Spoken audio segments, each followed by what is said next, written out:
Bon, la Liga est officiellement relancée. Bonsoir à toutes et à tous, j'espère que vous allez tous très bien. Débrief de ce match, la victoire du Barça face à Séville, 4-0, là-bas dans leur stade. Voilà, le job a été fait, il y a eu quelques petites complications en fin de deuxième mi-temps, mais quand même le plus important a été fait, on sort de là avec les 3 points et en ayant quand même marqué un gros nombre de buts malgré le fait que le Barça n'a pas forcément été flamboyant. C'est bon. De se dire qu'on est capable de marquer des buts, on est capable quand même de trouver le moyen de mettre des points aux gens, même quand on n'est pas extraordinaire. Ça, c'est une très bonne nouvelle, ça c'est une très bonne chose. C'est ce qu'il va falloir voir de cette équipe-là tout au long de la saison, parce que oui, la saison reste longue. On revient aujourd'hui à 1 point de l'Atlético et 2 points du Real de Madrid. Mais quand même, il va falloir enchaîner les victoires, surtout réussir à battre ces deux clubs madrilènes-là quand on va tomber face à eux pour espérer remporter cette Liga-là. Donc, quand même, très fier de l'équipe, très fier de ce qu'ils ont réussi à accomplir ce soir. On va revenir un peu sur ce match-là en détail. On commence déjà par la première mi-temps. Une première mi-temps qui n'a pas forcément été flamboyante. Mais le Barça commence quand même bien. Une bonne entame de match, franchement, de belles occasions créées. Il y a eu beaucoup de moments où le Barça a réussi à essayer de frapper, à essayer de gêner cette équipe du Séville-là, malgré le fait qu'ils défendaient vraiment très bas dans leur moitié de terrain. Ça donne quand même lieu à quelques bonnes occasions du Barça en début de match, notamment la passe de Pedri. Franchement, Pedri, on va parler de lui un peu plus tard, mais quand même, comme d'habitude, il a été quasiment au-dessus. C'est vraiment lui qui a soulagé durant ce match-ci. Il fait un très beau centre à M. Lamine Yamal. Lamine Yamal, la reprise, elle est franchement magnifique. Malheureusement, le gardien, la claquette, il la sort. Très bel arrêt de ce gardien-là. Le ballon va en corner et directement, il y a le premier but qui arrive. Très bon centre de Rafinha sur le corner. Inigo qui essaie de mettre des ballons vers les cages. Il n'arrive pas à bien cadrer, mais Lewandowski est là pour conclure l'action. Il réussit à dévier ce ballon-là vraiment à l'opposé de la direction que le gardien prenait. Il y a eu but. But vraiment, on va dire, pas chanceux, mais quand même but bien provoqué sur l'occasion de corner. Il fallait cela. Les gars ont bien fait. Malheureusement, le Barça, franchement, directement après le but, c'est quoi ce lapsus de concentration là, franchement? C'est quoi cela? C'est pas possible d'encaisser des buts, franchement, directement après avoir marqué. Tu peux pas marquer et à peine 12 secondes après, tu encaisses. C'est pas logique. Et vraiment, j'aimerais parler sur cette occasion-là de M. Araujo. Bon, c'est vrai, il y a des trucs qui passent un peu par-ci par-là, qui diraient que le but aurait dû être refusé, que la VAR n'a pas bien fait son travail, qu'ils n'ont pas bien vérifié la ligne là. Araujo, normalement, apparemment, je dis bien apparemment, était derrière le défenseur. Mais je pense quand même qu'Araujo, sur l'occasion là, quand même, il doit la sentir venir, en fait. Inigo Martinez fait le bon geste. Il avance assez rapidement pour essayer de piéger le défenseur. Malheureusement, je pense qu'Araujo n'était pas assez avancé. Lui, je pense qu'il n'a pas vu l'occasion, il n'a pas assez bien senti. Et c'était pas bon. On s'est fait prendre dans le dos. Les gars, franchement, ils vont très vite et c'était pas facile de rattraper le coup après ça.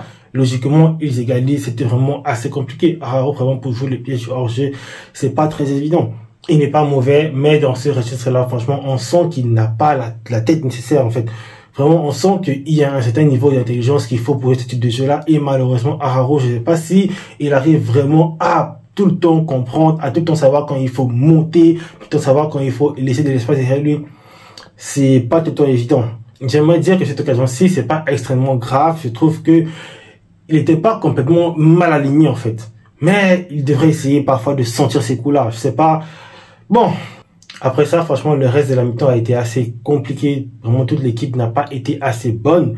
J'ai trouvé vraiment Lamine Yamal assez en dessous. Certes, sur son côté, c'était pas évident. Il a été vraiment, j'aimerais dire, muselé. Les gars venaient quasiment avec des prises à 2 à chaque fois sur lui. Dès qu'il touchait le ballon, ils apparaissaient vraiment comme si c'était le bordel devant lui pour l'empêcher de dribbler, pour l'empêcher d'avoir de l'espace, pour empêcher de faire des passes, vraiment. Et c'était vraiment assez compliqué pour lui. Je l'ai aussi trouvé pas bon, franchement, dans les prises de décision parfois. J'ai trouvé qu'il a beaucoup trop forcé de moments, comme je l'ai dit. J'ai eu à le répéter durant mes vidéos passées et franchement, ça se voit encore beaucoup plus aujourd'hui. Je sais que c'est censé le jeu parfois qu'il faut aller en dribble, mais aujourd'hui, là où j'ai des reproches à les faire, c'est beaucoup plus dans les derniers gestes. Parce que certes, c'était assez compliqué de passer, même quand il arrivait parfois à passer, même quand il arrivait parfois à se créer de l'espace, à chaque fois, il essayait de frapper. À chaque fois, il cherchait le but. Quand je pense que c'était pas forcément la meilleure décision à prendre, je pense qu'il y a des moments où il pouvait faire la passe, où il pouvait essayer de lâcher le ballon vraiment vers ses coéquipiers, que ce soit sur Lewandowski, que ce soit sur Rafinha, que ce soit même parfois sur des passes en entrée pour Koundé, mais il essayait systématiquement quand il avait l'occasion de frapper. Je trouve pas que c'était forcément les meilleures décisions à prendre dans la situation là. En tout cas, il y a du temps, il va apprendre. C'est pas comme un genre extrêmement perso. On a eu à le voir, il est très altruiste. et a un jeu franchement qui est aussi très bien dirigé vers les passes. Je pense qu'il avait à cœur, il voulait vraiment marquer ce but-là, il voulait vraiment essayer de... Vous voyez, on concède plus de buts, c'est normal quand tu es attaquant, parfois tu veux essayer de te mettre en confiance en marquant, mais bon, je pense qu'il va apprendre, je pense qu'il va, au fur et à mesure que le temps va passer, comprendre mieux comment gérer ces situations-là, savoir mieux qu'il y a des moments où il faut pas essayer de forcer, où il faut essayer vraiment de lâcher prise, donner plus le ballon, essayer vraiment de trouver des partenaires plus dans le centre. En tout cas, c'est un truc qui sait faire, donc je ne m'inquiète pas pour lui à ce niveau-là. Donc, je reviens sur le reste de la mi-temps que j'ai dit n'a pas été bonne pour le reste de l'équipe, à part pour un Pedri qui, franchement, lui, waouh. À chaque fois, les centres, là, franchement, qui étaient d'un côté à l'autre du terrain pour Lamine Yamal, c'était juste hallucinant. Parce que nous tous, on voyait que parfois, quand Séville défendait et que le bloc remontait sur le côté de Rafinha quand le ballon était un peu plus haut, ce qui est normal, il y avait un Lamine Yamal qui était parfois isolé, qui était un peu seul, il y avait un peu d'espace. Vraiment, la passe de Pedri à chaque fois, les centres là pour le trouver, qui était toujours vraiment avec le bon dosage. Il manquait juste la finition. C'était juste incroyable ce qu'il fait.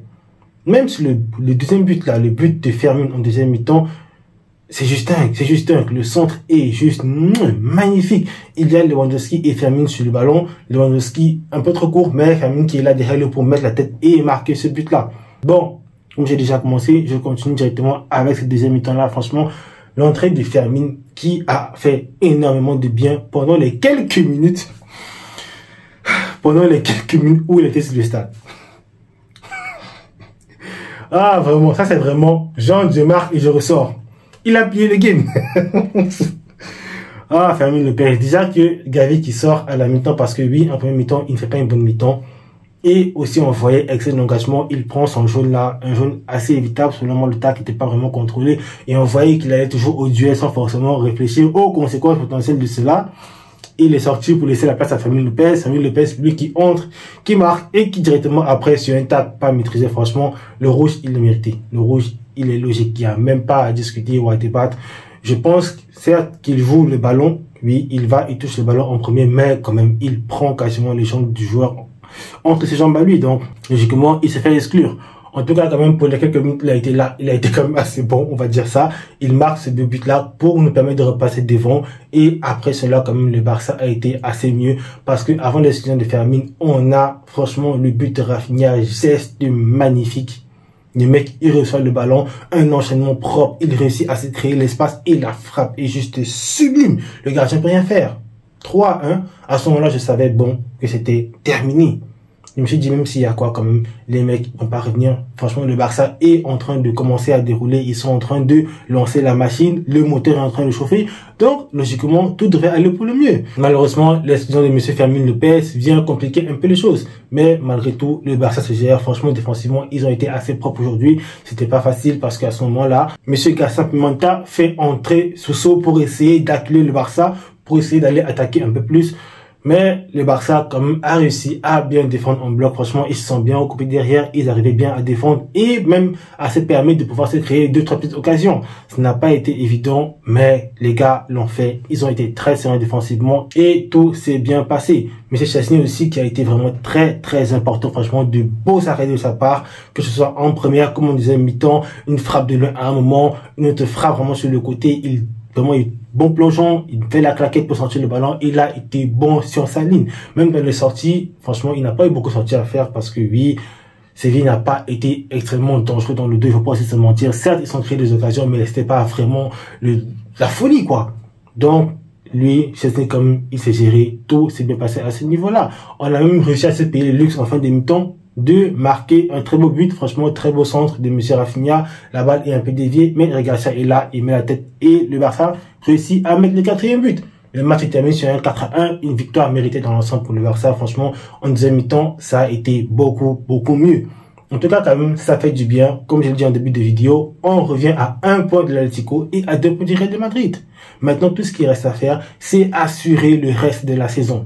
Plus de faux pas à faire, vraiment plus d'erreurs à commettre. Là, on est arrivé, comme j'ai dit hier, on a chicoté, on a donné des baffes, ça a été compliqué, ils ont essayé de cacher les joues, mais quand même, on a réussi à, vous voyez, fin de gauche et puis tac, côté droit. Donc, tout s'est bien passé. pour ce match-ci. On espère la même chose pour le reste de la saison. On espère que le Barça réussira vraiment à continuer sur cette même lancée-là. Franchement, il ne faut pas lâcher le rythme. Même dans les matchs compliqués comme celui-ci, vraiment, il faut essayer de trouver les meilleures options. Essayer de passer vraiment par un joueur comme Pedri qui, franchement, a la passe. Le gars, wow. J'ai parlé de lui, mais j'ai toujours étonné. Je suis toujours étonné. Ce mec-là, c'est vraiment un magicien. Il est vraiment beaucoup trop inspiré. Bref, je peux m'attarder énormément. Le Barça a fait le plus important. J'espère que ça continuera comme cela. On s'explique aussi qui a fait les bons changements quand il le fallait après le rouge de M. Fermin Lopez. Quelques minutes après, il sort Lewandowski. Je trouvais que c'était la bonne chose à faire, franchement. Parce que tu vas devoir défendre énormément, tu vas devoir énormément courir, laisser Lewandowski pendant quelques minutes encore. Mais après, il a fait entrer Dani Olmo et Garcia pour essayer de maintenir ce score-là. Et franchement, on a vu un bon Barça qui a défendu jusqu'à la fin du match. Bon, ça va être tout pour ce débrief-là. J'espère que vous l'aurez aimé. N'hésitez pas à liker, à partager, à vous abonner. Comme d'habitude, on se retrouve très prochainement pour une prochaine vidéo. Le Barça, comme je l'ai dit, ne joue pas en semaine. On le sait tous. Ce sont les barragistes là qui vont aller essayer de trouver une qualification là. Donc, on va regarder le match attentivement en espérant qu'ils vont se prendre des gifles. Bien. Passez tous une très bonne semaine. Le week-end s'est très bien passé. On se revoit très vite pour une autre vidéo. Jusqu'à Barça.